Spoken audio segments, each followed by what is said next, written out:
Assalamualaikum, salam sejahtera dan Salam Malaysia Madani.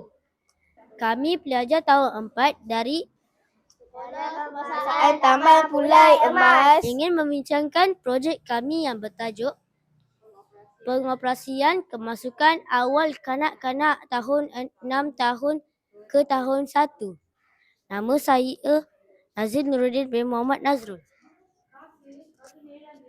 Saya Arif Zikri bin Muhammad Saidi Raimi. Saya Awas Izafa bin Isa. Saya Khalish Ryan bin Abdul Karim. Saya Muhammad Ahmad Ais bin Muhammad Salahuddin. Saya Muhammad Qayyim Khalifah bin Muhammad Shah Khalifah. Melalui perbincangan ini, kami akan berkongsi perkara penting berkaitan isu ini. Okey, baiklah. Saya serahkan kepada Qayyim untuk menemu ramah kepada kawan yang lain. Okey, boleh kawan-kawan kongsikan apakah kebaikan daripada program ini? Aris. Kanak-kanak yang mempunyai perkembangan kognitif lebih cepat dapat belajar mengikut tahap kemampuan mereka tanpa rasa bosan. Yang kedua, mereka dapat menerima pembelajaran yang lebih mencabar dan merangsang perkembangan intelek. Hei Aras, apa lagi kebaikannya? Ketiga, apabila kanak-kanak belajar pada tahap yang sesuai dengan kebolehan mereka, minat dan motivasi untuk belajar akan meningkat. Keempat, kemasukan awal kanak-kanak membantu memaksimalkan tempoh pembelajaran yang kanak-kanak sejak usia muda. Nombor 5, kanak-kanak berpeluang berinteraksi dengan rakan baharu dan belajar menyesuaikan diri dalam persekitaran sekolah. Selain kebaikan, ada juga keburukan. Apa pendapat awak, Khalish? Kanak-kanak mungkin belum cukup matang dari segi emosi untuk menghadapi persekitaran sekolah yang lebih formal. Mereka mungkin menghadapi kesukaran menyesuaikan diri dengan rakan sekelas yang lebih tua. Silibus pembelajaran di tahun 1 mungkin mencabar bagi setengah kanak-kanak yang masih belum bersedia. Nazim, apa pula keburukannya? Pada pendapat saya, perbezaan umur boleh menyebabkan kanak-kanak merasa kurang yakin atau sukar bergaul dengan rakan sebaya. Kemasukan awal boleh menyebabkan kanak-kanak merasa penat atau terbeban dengan rutin persekolahan.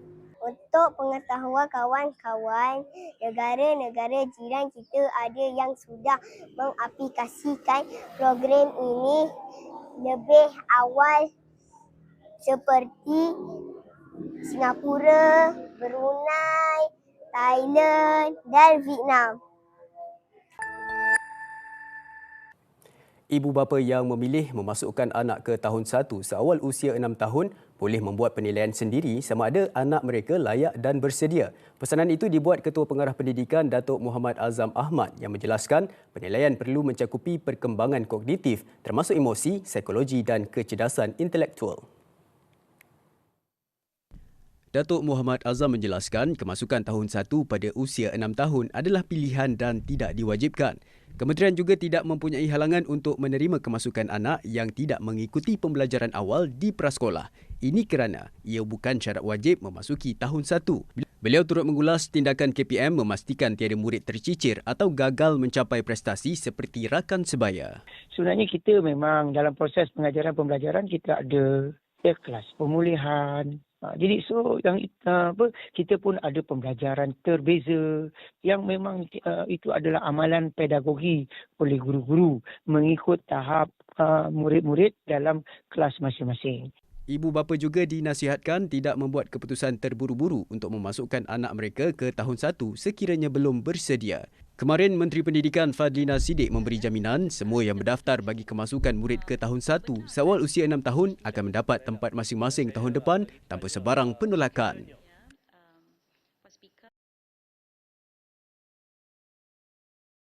Berdasarkan perkongsian daripada rakan-rakan saya tadi, terdapat kebaikan dan keburukan program ini. 1. Dari segi kebaikan, program ini dapat mempercepatkan perkembangan minda kanak-kanak serta dapat menjimatkan perbelanjaan, taska dan tadika. 2. Dari segi kekurangannya, ibu bapa serta anak-anak akan menghadapi tekanan emosi atas faktor sistem yang masih dalam kajian dan percubaan. Namun, bagi memastikan keberkesanan program ini, perlu ada penanda arah seperti ujian diagnostik untuk menilai kelayakan. Sekian itu saja dari kumpulan kami.